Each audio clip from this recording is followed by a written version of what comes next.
no tanto, y para algunos podrá ser todo nuevo. Pero lo interesante de esto es que lo que vamos a escuchar hoy día, algunos sí me han escuchado en otra ocasión decirlo, lo que van a escuchar hoy día está estrechamente relacionado con una nueva forma de ver la Revolución de Octubre. ¿Por qué digo una nueva forma? Para entenderlo, obligadamente tenemos que recurrir a la nueva información bibliográfica que existe al respecto.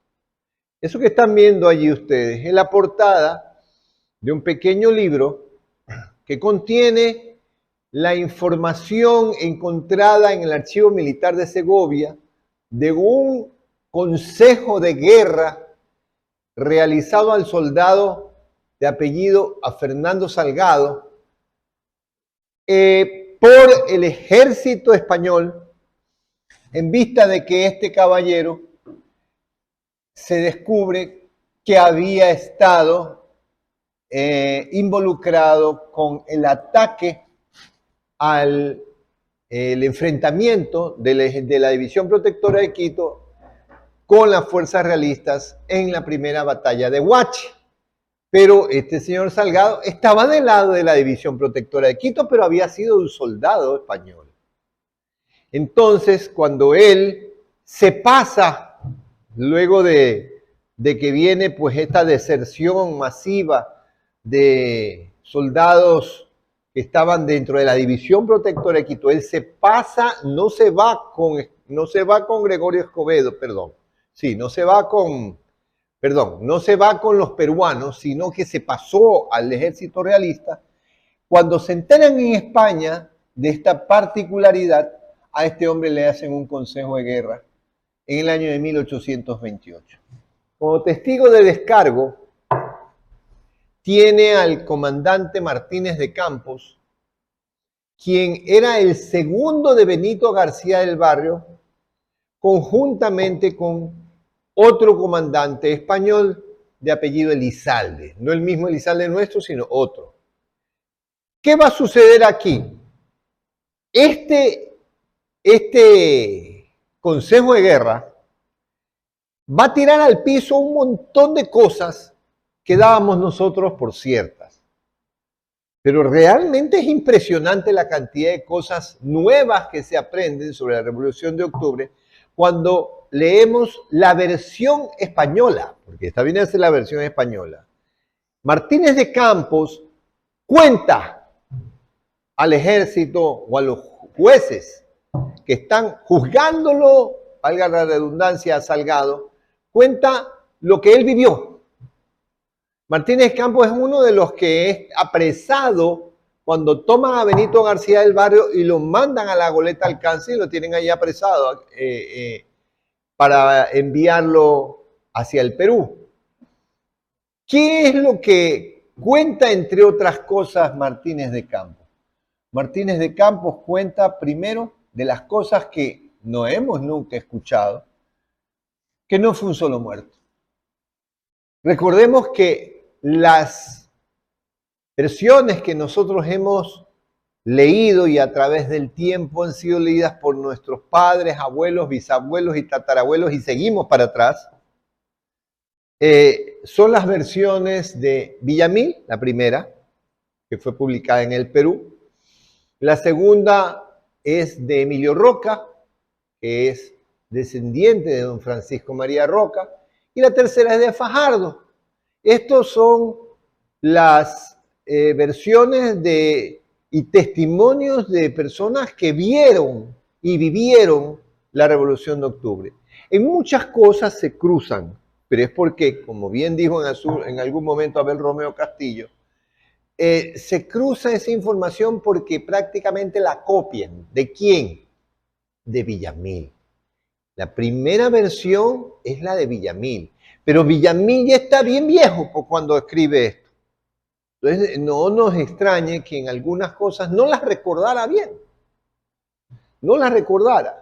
Pero hay algo que sí es curioso y es la repetición permanente de que hubo un solo muerto y que ese único muerto fue Joaquín Magallar, que era el comandante del Escuadrón de Caballería Daule. Eso es repetitivo, tan repetitivo que el mismo José Joaquín de Olmedo dice que casi fue una revolución incruenta. Obviamente lo dice porque hubo un solo muerto, se asume que es un solo muerto. Atiendan a la mascota, que aquí está y queriendo oír ya la charla. Entonces, bueno, entonces, ¿qué va a pasar aquí? Es necesario tener bien claro de que estas tres versiones de la Revolución de Octubre, que son las que nosotros hemos manejado y nuestros antepasados y los historiadores del pasado han manejado durante décadas, por no decir por más de 100 años, han sido seriamente modificadas gracias a ese documento. Primera cosa, no hay un solo muerto, son casi 30 muertos. ¿En dónde? Vamos a encontrarle la lógica al tema. En dos lugares. Primero, cuando van a apresar a Joaquín Magallar en el Escuadrón de Caballería Daule a las 4 de la mañana del día 9 de octubre, cuando Luis Urdaneta va a apresarlo. Tiene sentido. Analicemos el tema. En su momento lo dijo Abel Romeo Castillo. Cuando fue el sesquicentenario de la independencia de Guayaquil, Abel Romeo Castillo sacó una publicación que se la saca el Centro de Investigación y Cultura del Banco Central, que es una recopilación de muchos autores de cosas vinculadas con la Revolución de Octubre. Y ahí pone él, de su propio peculio, algo interesante. Dos cosas. La primera, que él dice, en esa publicación que es desde el año 1984, la saca ya muy tardíamente, porque 14 años después del sesquicentenario de la independencia. Pero saca dos cosas interesantes. La primera, que dice que Antepara, el que muere en la batalla de Huachi, no es el Antepara prócer nuestro, sino un sobrino. Y la segunda cosa que saca es, he podido descubrir que hay más de 9 muertos, dice, cuando cogen y apresan a Magallar. Ya Abel Romeo ya lo dice. Abel Romeo tuvo a su alcance, era un gran investigador.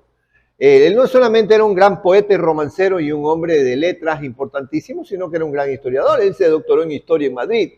Entonces, ¿qué es lo que vamos a tener aquí? Vamos a tener en las manos un dato que la gente lo pasó por alto. Por años se siguió repitiendo permanentemente un solo muerto, un solo muerto, un solo muerto, Magallar, Magallar, Magallar, pero ya en el 84 ya Abel Romeo había dicho que había 9, que había descubierto que habían por lo menos 9, por lo menos 9 dice ese libro. Pues no, había más de 9. Debe haber habido un mínimo de 14 muertos, porque allí, en ese documento, lo cita. Y lo cita con mucho detalle. Lo único que le falta es poner en la lista de los nombres. Pero además dice de que es en el momento en que van a apresar a Magallar que los hombres de Magallar, que casi todos eran españoles, los que estaban cercanos, los más cercanos al oficial, esos son los hombres que reaccionan cuando ven que están llegando los soldados que van a apresar a su comandante y comienza a haber un cruce de bala en el que no solamente hay esa cantidad de muertos, debió haber quedado alguna cantidad de heridos que no la conocemos. Decía que casi 14 muertos, por lo menos debe haber habido 25 o 30 heridos.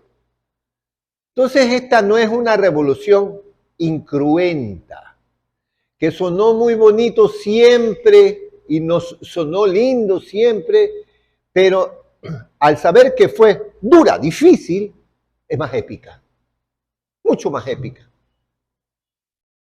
Hay otro momento en que el mismo documento lo cita, hay otro momento en que la situación se pone muy difícil y también tiene toda la lógica del mundo. Y es el momento en que van a apresar a Benito García del Barrio, el comandante general del Granaderos de Reserva. Tiene lógica. Benito García del Barrio que estaba alojado en el sitio donde hoy está la biblioteca municipal, no debe haber estado solito. Pues. Se sabe por las referencias de Villamil, estaba acompañado con algunos oficiales españoles que lo acompañaban esa noche y que estaba planificando ya existían dudas, sospechas de que había algún tipo de rebelión, que iba a haber algún tipo de rebelión, por lo que había dicho el padre Querejazú, ya había estas sospechas y estaba planificando con los demás oficiales la forma en la que iban a reprimir eso. Ustedes piensan que con la cantidad de soldados españoles que debe haber tenido cerca Benito García del Barrio, cuando lo apresaron, dijo, bueno, ya, me voy nomás con ustedes, levantó la mano y los otros también levantaron la mano. No, eso fue un cruce de balas que dejó 13 muertos, lo dice el documento. Entonces estamos hablando de una muy importante cantidad de muertos que nos permite suponer que debe haber habido una muy importante cantidad de heridos. No hay tal con la revolución incruenta. Y este documento nos permite confirmarlo. Otro dato interesante, y alrededor de esto es que vamos a ir dándole vuelta al tema de la Revolución de Octubre. ¿Por qué? Porque luego de conocer estos nuevos datos, vamos a recordar cómo se dio. Es lo que encontramos aquí. ¿Qué es esto? En el año de 1974, el gobierno del Perú toma la decisión de publicar todo lo que tenían en el Archivo Nacional de Lima. Todo lo que tuviera que ver con las revoluciones y el proceso emancipador del Perú.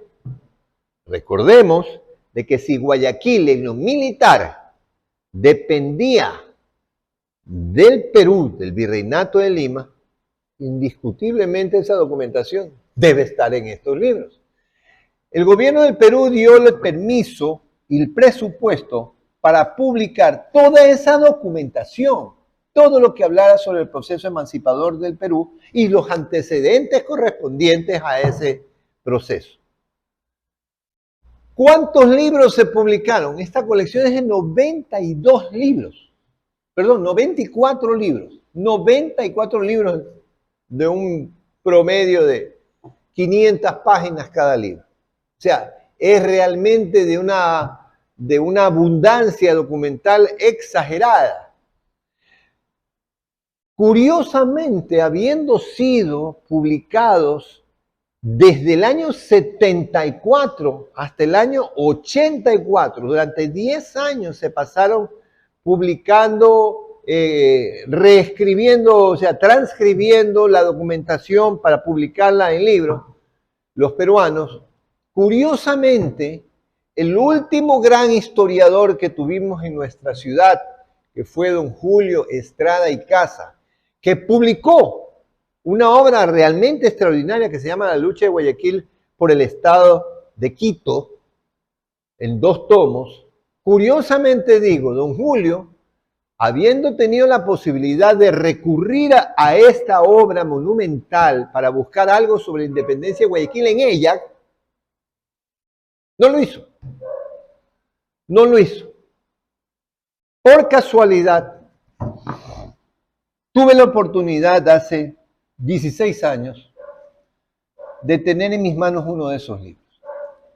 Y digo por casualidad porque realmente no estaba dentro de mis intenciones buscar todavía nada sobre ese tema en los libros, en estos libros de la independencia del Perú. Sospechaba que algo podía encontrar, pero me cae en las manos justamente un libro en donde había por lo menos 37 páginas que hablaban de diferentes tópicos vinculados con la Revolución de Octubre. Yo me quedé realmente sorprendido. Me quedé sorprendido porque todo lo que allí estaba escrito era información totalmente desconocida sobre el tema de la Revolución de Octubre. Me puse en contacto con un amigo que conoce mucho de libros en el Perú y que conoce los huecos perfectos para buscar libros usados, le dije, necesito la colección completa. Tuve la enorme suerte de conseguir la colección completa y encontré en 27 tomos, oíganme bien, de los 94 tomos que contiene la colección, en 27 tomos encontré información sobre Guayaquil y la independencia. Y miren lo que dice, esta colección es de documentos, colección documental, son transcripciones de documentos manuscritos. O sea, en el Perú están los documentos. Aquí no hay cuentos, no es información histórica procesada de un documento que es leído por un historiador y coge el historiador y dice lo que piensa sobre el documento, sobre la información que el documento trae. No, son transcripciones de documentos que tienen la codificación de cada documento. ¿Por qué soy tan enfático en decir esto? Porque ahí está un documento en donde nos revela la razón por la cual el ejército peruano que está en Guayaquil pliega a favor del movimiento emancipador. ¿No se le hace a ustedes un poco ficticio, por decirlo de algún modo, el hecho de que cuando se enteran los peruanos que conformaban el Granaderos de Reserva, por boca de Gregorio Escobedo, de que Guayaquil quería emanciparse, los peruanos dijeron, apoyamos ese movimiento emancipador? ¿Por qué? Si no nos conocían, no conocían a nadie acá. El problema que tenían, y que era gravísimo, es que le debían 8 meses de sueldo. 8 meses de sueldo. ¿Ellos qué les interesaba que Guayaquil se independice o no? Ellos tenían el problema de que no podían mandar plata a su casa. El documento que está aquí y del que nunca jamás nadie habló, ni Camilo de Estruje en su obra sobre la Revolución de Octubre, ni Julio Estrada en su obra de Guayaquil, La lucha de Guayaquil por el Estado de Quito, es un documento que nos cuenta que la independencia costó 25.000 pesos. Que eso fue lo que tuvieron que darle entre el 2 y el 4 de octubre a Escobedo para que él pudiera convencer a todos los batallones que estaban involucrados en el cuidado de Guayaquil de que plegaran a favor de la independencia. ¿Esa plata cuál plata era? La plata que le adeudaba la corona a los soldados peruanos que estaban acantonados en Guayaquil. Dicho de otro modo, los guayaquileños le pagaron los sueldos que le debía la corona a los soldados peruanos que estaban aquí para que no hagan problema. Puede que le quite un poco de épico a la Revolución de Octubre el que hayan puesto la plata que corresponde a los soldados peruanos. No, señores, no le quita de nada, ni por nada el valor. Es simple y llanamente estrategia. Está nada más. ¿Cómo diablos íbamos nosotros a independizarnos si no teníamos ejército y teníamos aquí, en Guayaquil, 1.500 efectivos militares en una ciudad que tenía 15.000 habitantes? El 10% de la gente que se movía aquí, que comía aquí, eran soldados y no nuestros. Había que ver la manera de coger y neutralizar a esa gente. Fue pagando. Pagando. Para mí no quita nada de importancia y de valor de lo que fue la Revolución de Octubre. Simple y llanamente fue una brillante idea. Recojamos la plata que le debe la corona y démosela a nosotros. Vean un detalle que por no leer con detenimiento a veces se nos escapa. En el libro de la Revolución de Octubre, que fue publicado en el año 1920 por Camilo de Estruje, en ese libro dice, y ahí está un detallito que yo no sé si hasta Camilo de Estruje se le durmió el diablo y no se dio cuenta. Y el dinero que se le iba a dar, dice, página 27, 28, y el dinero que se le iba a dar a los soldados se decidió ser entregado el día 9 por la mañana, de acuerdo a su jerarquía militar. Y ahí está, hasta una lista. Soldado raso, tanto. Cabos, tanto. Capitanes, tanto. Sargentos, tanto. Suman 25.000 pesos. Qué casualidad. Qué casualidad. Pero el documento que dice que le dieron toda la plata a Escobedo entre el 3 y el 4 de octubre, ese documento está en el Perú. Y está ahí, en uno de estos libros. Complementa lo que está en el libro de la Revolución de Octubre, publicado hace 102 años ya y escrito por Camilo Estruge. Un nuevo dato que nos va permitiendo hacer que aterricemos nuestra historia, humanicemos nuestra historia, la saquemos del campo de la leyenda, del cuento, de la narración épica y extraordinaria y la convirtamos en ¿qué? En historiografía pura y documentada y fácilmente de poder comprobar con el análisis de los documentos que están en el Perú, que están codificados y que a pie de página dice los números con los que uno puede recurrir al Archivo Nacional del Perú y decir, me puede facilitar este documento número tal, pum, y ahí le muestran el documento, aun cuando sea pues digitalmente, pero ahí está, no lo puede leer el documento manuscrito. Otro punto que nos va aclarando cómo mismo es que fue la Revolución de Octubre, de qué manera logra este éxito la revolución y cómo realmente tenemos que nosotros entenderla. Otro más.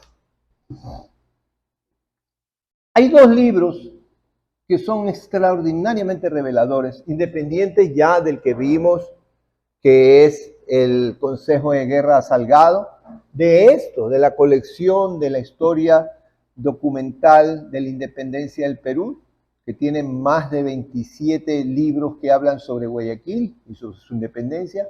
Hay otros dos libros interesantísimos. Uno que sí fue publicado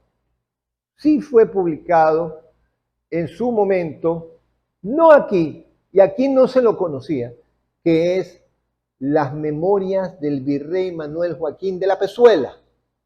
Libro importantísimo porque es como un diario, en donde la Pezuela nos cuenta todo lo que está pasando en los territorios de los cuales él tiene dominio y todo lo que está sucediendo con Bolívar hacia el norte y con San Martín abajo, el aterrado que está él.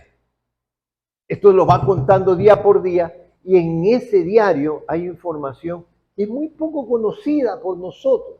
Por ejemplo, para que entendamos la clase de personas que eran los peruanos que llegaron en el Granaderos de Reserva, el Granaderos de Reserva, de acuerdo al diario de Manuel Joaquín de la Pezuela, el virrey del Perú, no era el batallón que iba a venir a Guayaquil a precautelar la integridad del puerto y evitar que sea tomado o por San Martín o por Bolívar. No, acá iba a mandar este hombre al batallón Numancia, que ese sí era cosa seria.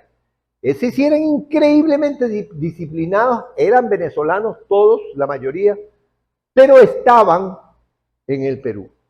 Los tenían en el Perú. Y los tenían en la frontera del actual Chile con Perú. Era un lugar en donde las papas ardían en esos momentos. Y por eso tenían allá al Numancia. Y es al Numancia al que van a mandar.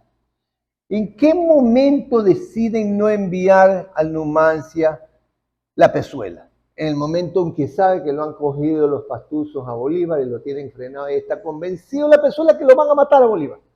Entonces ya le pierde el miedo, por lo menos a lo que pueda pasar por el norte. ¿Y ya para qué voy a mandar el Numancia? ¿Voy a dejar desprotegido la frontera sur? No. Mejor mando al Granaderos de Reserva. ¿Dónde estaba el Granaderos de Reserva acantonado? Cerca de donde estaba el Numancia, también hacia el sur. Pero cuando los del Granaderos de Reserva, que se caracterizaban por ser increíblemente desertores, los reciben la orden de subir para ir al puerto de Guayaquil, cuenta en el mismo diario La Pezuela de que descubre que había de repente, de golpe y porrazo, más de 200 enfermos. Se enfermaron ¿Cómo se enfermaban? Les subió fiebre a casi todos, como en una pandemia con el ganadero de reserva. Se envolvían en azúcar. Se coge una frazada, se le echa harta azúcar, se envuelve en azúcar y ¿qué le pasa al cuerpo? Sube la temperatura. Y descubre la pezuela, mete preso a un montón, porque descubre esta trampa que están haciendo estos infelices y los coge y en dos viajes igual los mandó para Guayaquil. No, yo me he puesto a pensar, será muy duro juzgarlos a estos hombres por lo que hicieron. Yo me pongo a pensar, si eran americanos y veían cómo trataban a los americanos, que al soldado español sí le pagaban, pero a ellos no, porque eran americanos.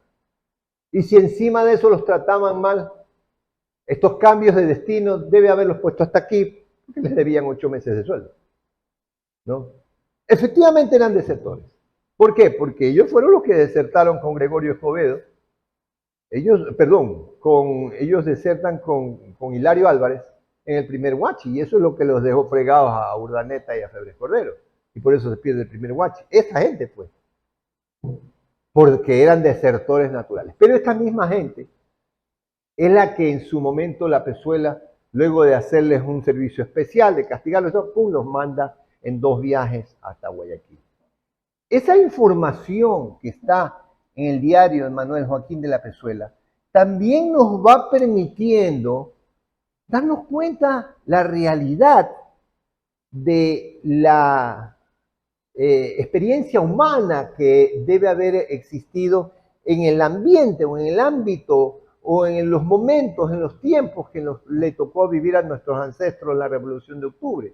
Y todas estas son cosas que incluso nos permiten graficar de mejor manera cómo se estaba dando en Guayaquil todo esto, cómo estaba dándose del lado realista, cómo estaba dándose del lado de los soldados que eran americanos, pero que eran los que estaban a cargo supuestamente de proteger Guayaquil de los libertadores, cómo se estaba dando las cosas de parte de los próceres nuestros y de los guayaquileños que podían tener la posibilidad de marcar una diferencia entre quedar libres o no, dentro de los cuales pues estaba Villamil, estaba Antepana, estaban los Garaycoa, estaba Elizalde y Lavalle y tantos otros más.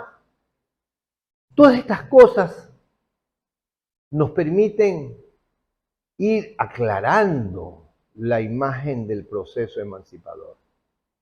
Pero hay una cuarta cosa que también nos ha permitido ver y entender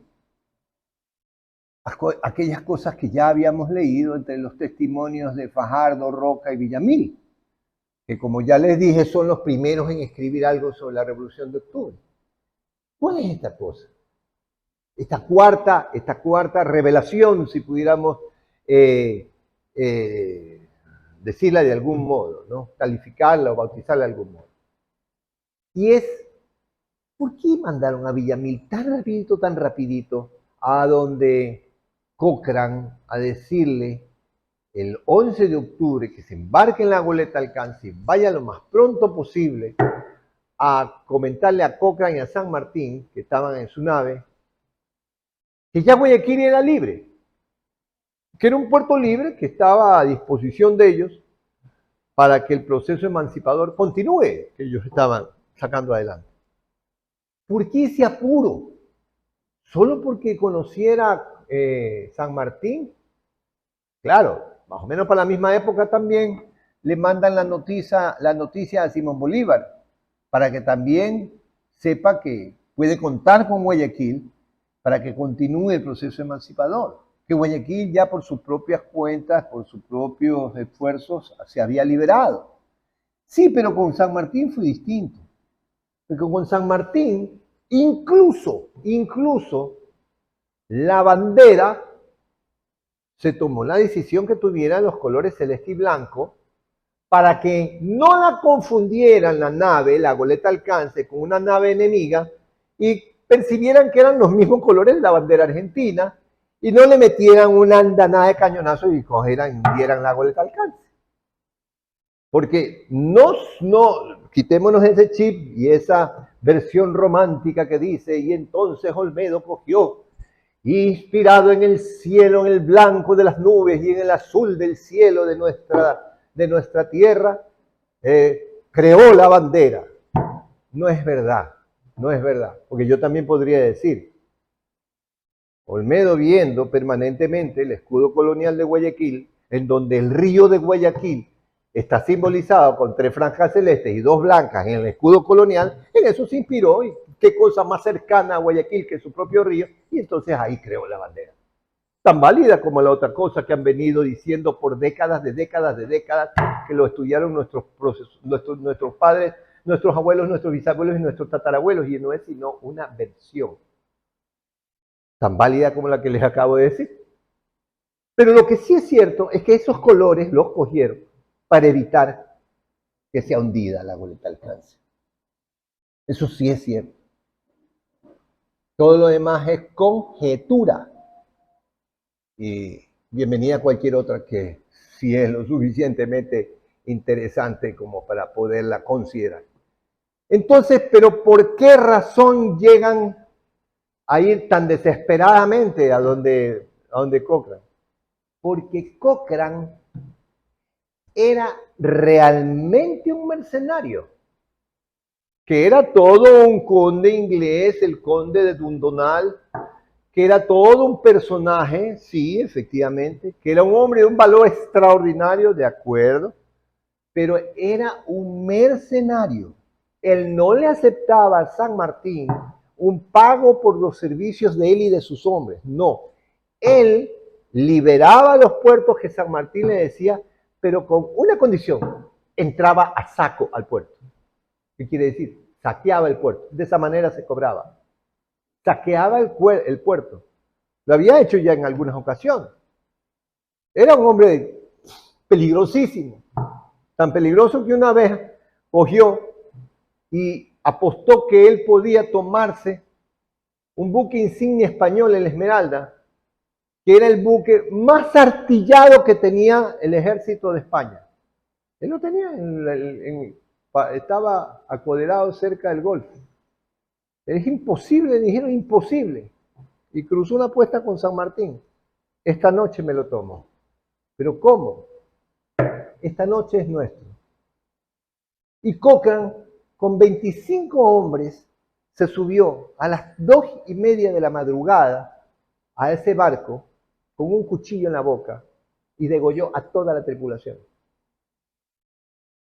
Y al despertar del nuevo día, el barco era de él, ganó la apuesta. Ese era Cochrane. Miren el peligro. ¿Y por qué digo que miren el peligro? Porque el cumpleaños de Cochrane era el 30 de octubre. Y lo que él dice en sus memorias, en su diario, es que él tenía programado independizar de Guayaquil el 30 de octubre.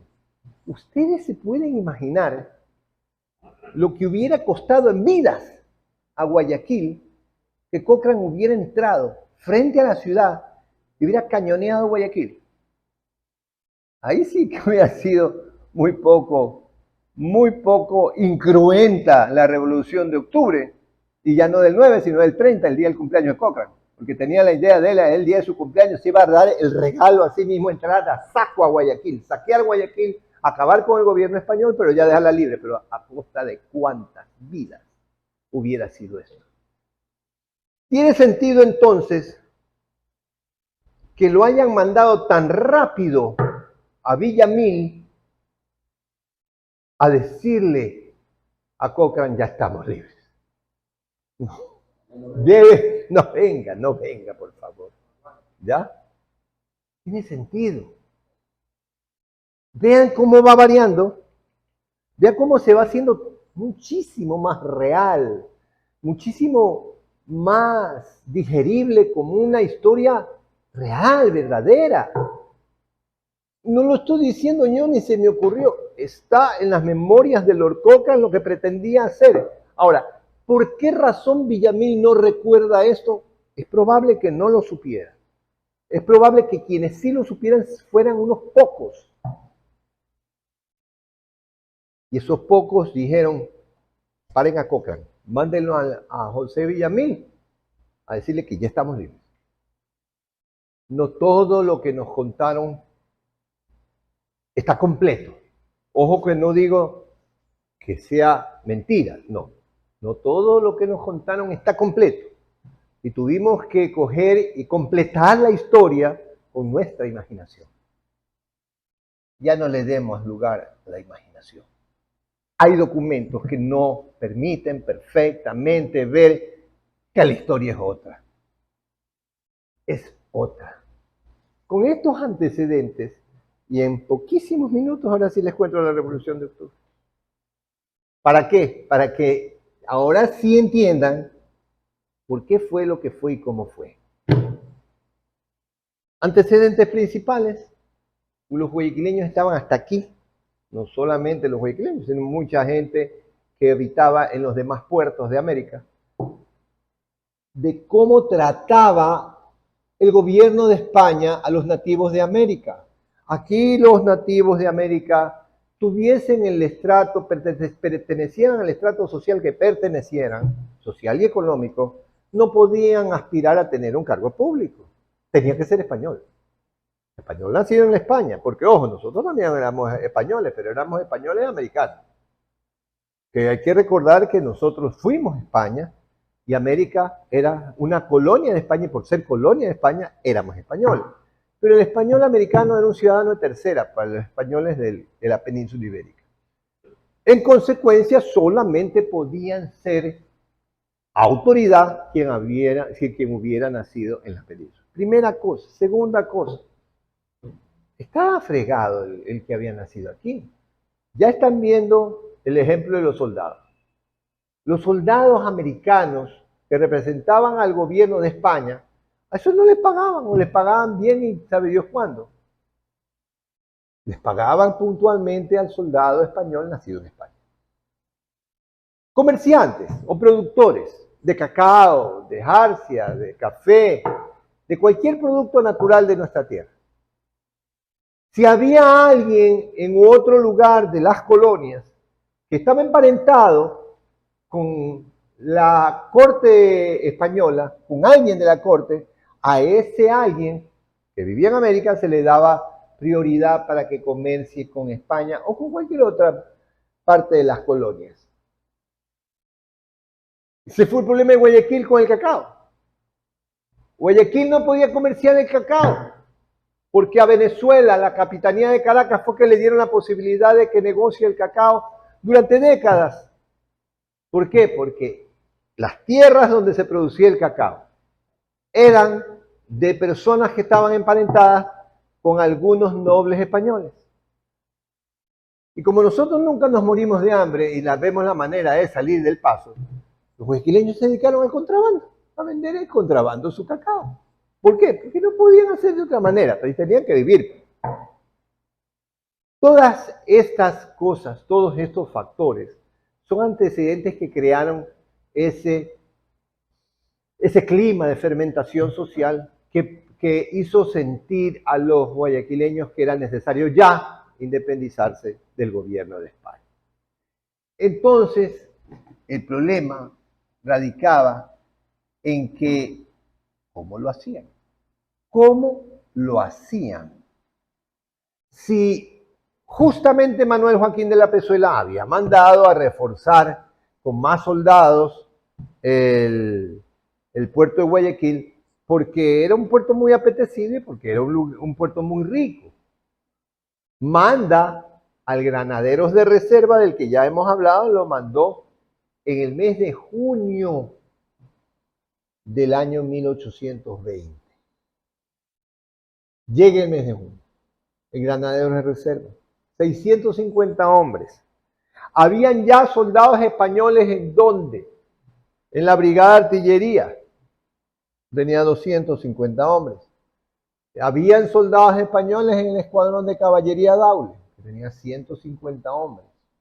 Había soldados españoles y marinos españoles en las lanchas cañoneras, que eran 7 y que eran un promedio de 200 hombres. Los únicos que no eran españoles y que no eran realistas, mejor dicho, y que estaban dentro del conjunto de soldados, dentro del conjunto de militares que estaban en la ciudad, eran los del batallón de milicias, que era una suerte de policía urbana. Porque esos sí todos eran guayaquileños y eran 200 hombres. Pero de ese conjunto de militares de los que hemos hablado, que son más o menos unos 1.300, esos eran realistas. Que decir realistas no quiere decir españoles, eran realistas, defendían simple y llanamente la corona real, pero de ese conjunto de 1.300 hombres, un pequeñísimo grupo, no más allá de unos 60, 70 hombres, esos sí eran españoles nacidos en España. Aquí tenemos entonces que era muy difícil, muy difícil, coger e independizar Guayaquil. Le cae como un baño de agua fresca a los guayaquileños enterarse del tema de la deuda. ¿Cuándo? Cuando don José Villamil, el 1 de octubre del año 1820, luego de enterarse que había sido reelegido para su cargo en el Cabildo y de estar visitando a Pedro Morlás, que también ha sido reelegido como contador, se le ocurre a dar una fiesta en su casa para ver la manera de ir complotando, ir generando, estructurando un complot. Todavía no sabe cómo, pero está queriendo conversar más en firme sobre el tema. Ese es el momento en que la inspiradora de todo esto es Isabelita Morlás, que ya le había puesto el ojo a León Febres Cordero y sabe que si hay una fiesta van a invitar a estos muchachos, a Urdaneta, a Febres Cordero y Letamendi, que no era tan muchacho, pero Urdaneta y Febres Cordero sí. Entonces, ella lo anima a Villamil con lo que dice para que esta fiesta se dé. Y aquí hagamos un paréntesis con respecto a esta niña, que era una adelantadilla, 14 añitos nomás tenía. Bueno, en esa época pues se daba esto y aquí no era lo más sencillo, lo más común y corriente, era que la chica se case en esa edad.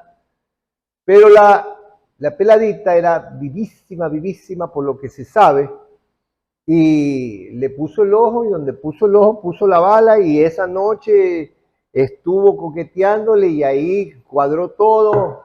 Lo cierto es que al final se terminó casando con este joven y tuvieron nada más y nada menos que 11 hijos. Entonces, de los cuales sus 5 primeras hijas nacen aquí en Guayaquil. Y 2 de ellas son ahijadas de José Joaquín de Olmedo. Pero bueno, en esa paréntesis es importante darlo, porque para que ustedes sepan de que Isabelita Morlás, primero la edad que tenía, segundo que la movía y tercero que efectivamente este muchacho sí se enamoró de ella mucho, y además aquí vale la pena entrar en un detalle. Van a entender ustedes por qué el 7 de octubre este hombre genera una arenga cuando se están tirando para atrás, 6 de octubre, se están tirando para atrás nuestros patriotas, digamos, la gente que se había complotado en la casa de Villamil, se están tirando para atrás cuando Villamil finalmente no encontró quién liderara la revolución. Entonces, él ahí es que se para y arma un zaperoco este hombre. ¿Por qué? Porque no era viable, no era permisible que se esperara a ver qué pasaba con Bolívar y qué pasaba con San Martín para que Guayaquil se libere. Eso dice él. Y al final se avergüenzan tanto de haber querido tirarse para atrás los complotados, que todos juran coger y liberar Guayaquil o morir en el intento. Pero sigamos. La Revolución de Octubre se toma forma ese día 1 de octubre en la casa de José Villamil, cuando en Antepara, organizándolo todo, le dice a Villamil que es su casa, y ese lugar en particular donde se iba a dar la reunión se convertiría en la fragua de Vulcano, haciendo referencia al dios griego que tanto rompía cadenas como las conformaba y que era quien construía los rayos del dios Júpiter. El herrero del Olimpo tenía una connotación muy importante el que haya dicho que esto será la fragua de Vulcano.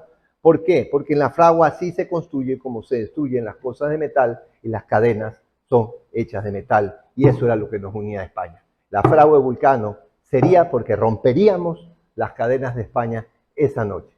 muy romántico, interesante. Esa es la razón de ser de la fragua de Vulcano, pero lo interesante de todo esto es que sí se pudo, sí se pudo, sí se logró. Pero en el momento en que lo dijo Anteparas, no tenían ni idea cómo lo iban a hacer, ni idea. Pero esa noche, la noche de la fiesta, la noche en que algunas parejas, como Pantalla, como Cortina de Humo, estaban bailando en el gran salón de la casa de José Villamil, en una salita pequeña que era como el estudio de Villamil, estaban reunidos los complotados viendo de qué manera podían resolver este asunto. Y ahí es que les digo que cae como un baño de agua fresca el tema de que Gregorio Escobedo dice, señores, puede ser una revolución prácticamente incruenta, porque con que se les pague a los soldados la plata que la corona la deuda, ellos van a plegar a favor de la revolución. Se acabó el problema. Ya les conté cómo fue todo, no vale la pena repetirlo. Y ahí es que comienza todo con la confianza de que podía ser realidad el triunfo de la revolución. Pero había que encontrar un líder para la revolución y ahí es que en 3 días consecutivos fracasa Villamil pidiéndoselo a Olmedo y Olmedo diciéndole que no porque él es un hombre de letras y necesita un militar. Tenía razón. Después pidiéndoselo al tío de Rocafuerte, a don Jacinto Bejarano, que era un militar de carrera, que había tenido una larguísima, importantísima trayectoria en las armas, pero también le dijo, con los años que yo tengo, era como setentón, que para esa época era como tener 120 años. Entonces, con la edad que yo tengo, no, si yo fuera más joven, denlo por seguro que lo hubiera aceptado. Segundo que no aceptó. Después va a donde Rafael de la Cruz Jimena, que era un noble americano, hijo de un noble español. De eso no cuenta nadie. El marqués de Jimena era el papá de Rafael de la Cruz Jimena. ¿Y dónde vivía? En el Perú. Y entonces, como Rafael de la Cruz Jimena, el hijo del marqués de Jimena, había estudiado en el Colegio de Nobles de Madrid. Y a eso, por eso es que le dice a Villamil, no, yo simpatizo con la causa libertaria, pero yo no puedo pagar de esa manera a quien me educó. O sea, él estaba de acuerdo con la independencia, pero no podía. Los principios éticos y morales hace 200 años eran otros. Eran otros. Esto no es que no estuviera de acuerdo con la libertad, ni es que fuera un traidor. No, señor. Era un hombre íntegro. Y en consecuencia, él debía gratitud a quien le había dado favores, que era la corona. Y entonces no hay líder. Y ahí es que Villamil coge cuenta ya en su casa que no hay líder, que es mejor esperar a ver qué pasa con Bolívar de San Martín y ahí Febres Cordero salta. ¿Por qué salta? Pensemos. A Febres Cordero no le hacían, a los papás de Isabelita Morlás no le hizo ninguna gracia el coqueteo de Isabelita el 1 de octubre. Y de eso ya el día 2 todo el mundo sabía el tema. Ya en Guayaquil pues se corría la bola. Esto era un pueblo, pero era un pueblito, tenía 15.000 habitantes. Era una ciudad minúscula. Ya el otro día todo el mundo sabía porque Isabelita había estado coqueteando con Febres Cordero la noche del 1. ¿Y qué pasaba con don Pedro Morlás? Don Pedro Morlás era de la aristocracia venezolana y Febres Cordero no. En esa época estas cosas tenían su peso específico. ¿Cómo podía pretender León de Febres Cordero y Oberto, que no era nada más que un capitancito del Numancia, de encima botado del Numancia, no por traidor, porque esa es otra cosa que hay que conversarla, porque lo botaron del Numancia a él y a Letamendi y Urdaneta porque pidieron su sueldo y no les pagaron, entonces le dijeron, nos mandamos a cambiar. ¿Cómo iba a pretender a esa muchacha este hombre? Él tenía, y si estoy equivocado, díganmelo, él tenía que demostrar su valor. Tenía que demostrar su valor. ¿Para qué? Porque de qué otra manera podía hacer sentir a la futura familia que tuviera que realmente ese hombre tenía los méritos como para poder pretender a esta chica. Estaban totalmente enamorados. ¿Cómo podían echarle a perder la revolución si esa era la forma en que él iba a demostrar su valor? Ahí entienden ustedes por qué el griterío. Porque esa noche, en donde ella daba por hecho que la revolución se daba, él, al darse cuenta que estaba en peligro la revolución y que esa era la forma en la que él iba a demostrar cuánto valía, saltó. Que no era digno de nosotros, no es digno de nosotros. Tener que esperar a ver qué pasa con Bolívar o con San Martín, no es digno de nosotros. Es a nosotros que nos toca independizar Guayaquil, y así fue casi una arenga militar que lanzó, y obviamente tiene que haberse puesto de Villamil colorado como un tomate de vergüenza, porque fue Villamil al que se le ocurrió decir esperemos. Este que era colorado mismo, rubio, se había puesto como un tomate este hombre. Qué vergüenza que le debe haber dado, porque este muchacho era mucho menor que este, aunque este no era un viejo tampoco, ahí se lo ve viejo, pero en la época de la Revolución de Octubre no tenía más de 34 o 35 años, pero otro tenía 24. Entonces, aquí vemos que quien queda como el líder nato de la revolución, y lo reconocieron el día 9 de octubre, lo reconoce Olmedo, es Febres Cordero. Es el líder nato de la revolución. Él es el que moviliza emotivamente a todos a hacerlo o morir en el intento. La revolución de octubre se va desarrollando como complot durante esa semana que va del 1 al 8. Y tampoco es que haya sido el 9, porque la primera acción fue la noche del 8, en donde el mismo Febres Cordero, para evitar que maten a su amigo, que es el comandante Manuel Torres Valdivia, que tenía a cargo la brigada de artillería, para evitar lo que él toma la decisión de irse a jugar naipe con él y darle al copetín para ver si lo emborrachaba. Como el otro parece que ha sido cabeza dura para chupar, no lo pudo emborrachar. Ya cabezón, ¿por qué? Porque ya no se emborrachaba, le puso la pistola en la cabeza de ese hermano. Dijo, ¿qué? ¿Pero qué? ¿Qué pasa? Esta noche Guayaquil se independiza. Y no quiero que mueras, no quiero que pase nada, dame las llaves del cuartel. Y el otro se da por vencido, pues ya, pues ¿qué podía hacer? Le dio las llaves, lo deja prácticamente amarrado, preso en el cuarto donde él vivía, en donde vivía Manuel Torres Valdivia, a donde se habían puesto a jugar naipes y a tomar, y se va a la brigada de artillería, y a las 11 de la noche, y esto de aquí se ha podido comprobar que esa era la hora, 11 de la noche del 8 de octubre, vean, comienza todo ya el 8, la noche del 8.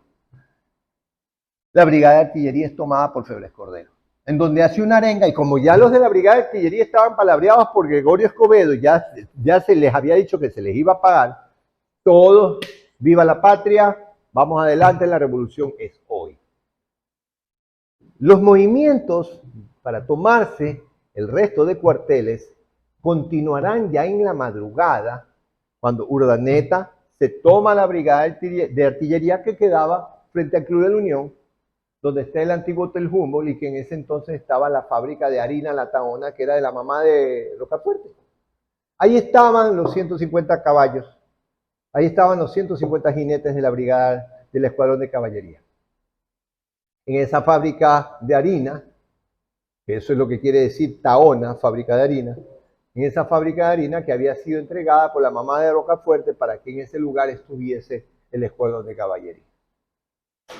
Entonces se toman el escuadrón de caballería con las muertes a las que ya hice referencia, y ahí para poder ir haciendo que aterrice esta historia a una cosa mucho más real, se toman el granadero de reserva, que todos ya estaban hablados, y que ¿dónde estaban ellos ubicados? En los bajos de la Casa del Cabildo, que había sido construida poco tiempo atrás, había sido inaugurada en el año 1816, y había comenzado su construcción en el año 1803, construida por don Luis Rico y Rocafuerte.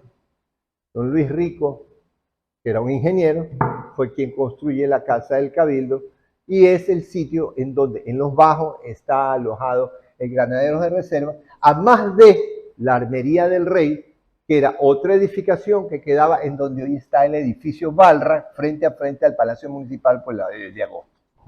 650 hombres acantonados ahí. También, que estaban conversados, también se toman eso a las 2:30 de la mañana. El mismo Febres Cordero hace la toma de Granaderos de Reserva en la casa del Cabildo. ¿Qué otro movimiento van a realizar? El apresamiento de Benito García del Barrio, que era el comandante del Granaderos de Reserva. Esa misma madrugada coge preso Hilario Álvarez al Benito García del Barrio, y ahí es que viene también el cruce de balas en donde hay la cantidad de muertos que, de acuerdo al documento encontrado en el Archivo Militar de Segovia, hubo en esa toma a Benito García del Barrio. Entonces ya vamos dándonos cuenta que entre las 11 de la noche y las 4:30 de la mañana, que fue la última acción, que fue la toma de la batería de las Cruces, que quedaba aquí a una cuadra. La batería de las Cruces quedaba aquí a una cuadra. Más allácito de Empresa Eléctrica, ahí está. Uno se mete hacia el río y ahí estaba la batería de las Cruces. Y era un fortín como el fortín de la Plachada con 3 cañones. Era el primer fortín que había que veía los barcos que entraban de sur a norte. El segundo era el fortín que estaba en el estero de Carrión. ¿Dónde? Frente al Club de la Unión. Y el tercero era el fortín de la Planchada.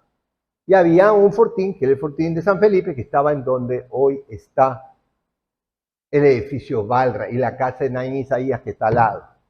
Ahí había otro fortín de San Felipe, que había sido trasladado desde el Cerro Santana hacia abajo, en tiempos de la colonia, cuando fue gobernador Ramón García de León y Pizarro en 1780. ¿Qué va a pasar entonces?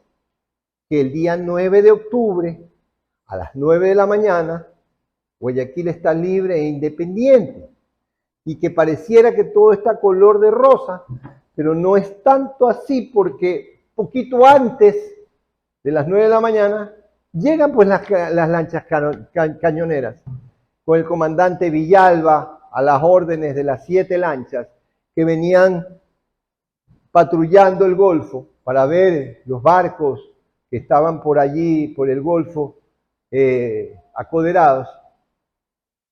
Y ahí vienen 200 hombres. Y Villalba coge y va a meter el cañón limpio a Guayaquil, y entonces León Febres Cordero dice, párala, espérate un ratito, mami, ya estamos libres. Todo está a favor de la libertad y la independencia. Antes que el otro cogió y dijo, bueno, ya, ¿qué voy a hacer? Y ahí quedó. Porque pudo haber continuado el problema, pero ahí queda. Y pliegan a favor de la emancipación esos 200 efectivos militares, marinos estos, que conformaban ese quinto conjunto de militares que tenían que ser tomados para poder evitar un derramamiento de sangre mayor. La Revolución de Octubre cierra en el momento que se firme el Acta de la Independencia, y uno diría, se acabó el problema. No, porque don Gregorio Escobedo había sido un pillín. Hemos puesto el nombre de la calle, el nombre de él a una calle, lo recordamos con mucho afecto históricamente, porque a él fue que se le ocurrió, y francamente hay que decir las cosas como son, si no se le ocurre a este hombre decir, ¿sabe qué? Páguenle la plata que le debe la corona y ustedes van a tener a todos esos soldados a favor de ustedes. Si no se le hubiera ocurrido decir eso a él, a lo mejor hubiera sido otra la historia, mucho más complicada, y no hubiera existido un 9 de octubre. Pero lo que pasa es que el caballero era medio ladronzuelo y era de verdad que descarado. ¿Por qué lo digo? Porque a este hombre se le ocurre, ya que ha triunfado la revolución, comenzar a saquear las casas de los que estaban a favor de España. Pero también eran ciudadanos guayaquileños. No todos estaban a favor de la libertad y de la emancipación. Había gente que tenía buenas relaciones con España, y había españoles que vivían aquí, españoles nacidos en España, que vivían aquí en Guayaquil. Entonces era gente buena, no es que era traicioneros. ¿Qué clase de guayaquileño podía ser si estaba a favor de España? No, No, seamos realistas. La historia es de seres humanos. Y hay de todo en esto. Y no necesariamente aquellos que estaban a favor, que no les interesaba la independencia, era gente mala. Pero Escobedo se metió casa por casa a robarles. Cuando Olmedo se entera y le dice que eso no podía pasar y que tenía que devolver todo lo que había saqueado, le dice, y que en ese momento quedaba eliminado el cargo que tenía, que él era el protector militar de la plaza, pues prácticamente de Guayaquil, Gregorio Escobedo, por disposición de la Junta Superior de Gobierno. Entonces, ¿qué es lo que le dijo Escobedo a Olmedo? Usted me quita ese cargo y yo dispongo que destruya la casa del Cabildo a cañonazos. Eso dijo Escobedo. Y aquí es que vemos en Ñeque la fuerza de carácter que han querido algunos decir que no tenía Olmedo, solo porque era poeta. Y Olmedo coge y le dice a los soldados de Escobedo, aprésenlo. ¿Cómo habrá sido, con qué dominio, con qué valor y con qué capacidad de mando para que los soldados de Escobedo, va preso, señor, lo hayan cogido preso a su capitán, a su comandante, y lo mandó al barco de San Martín? Allá lo mandó a la nave de San Martín y ahí estuvo apresado Gregorio Escobedo, que tuvo finalmente un pésimo fin porque no era buena cosa. Aquí tenemos la Revolución de Octubre, real, totalmente real. Una historia importante, una historia que comienza el proceso emancipador verdadero de nuestra tierra. Una historia en la que los guayaquileños supieron estar a la altura de las circunstancias, en donde hicieron que funcione esto para lograr algo imposible de lograr. Independizar a un territorio que no tenía ejército. Independizar a un territorio que lo único que tenía era un amor excesivo a la libertad. Y lograr colocar en el poder a los hombres que harían la diferencia para que esta tierra obtuviese su libertad lo más pronto posible. Y es por ese motivo que la primera decisión de Olmedo, cuando está ya como presidente de la Junta Superior de Gobierno, ese día 9 de octubre, luego de firmar el acta de la independencia, es formar la División Protectora de Quito, que va a ser la que inicie el proceso emancipador de la patria, logrando ese objetivo 22 meses después en la batalla del Pichicha. Pero ya esa es otra historia, la hablamos en la próxima semana. Gracias.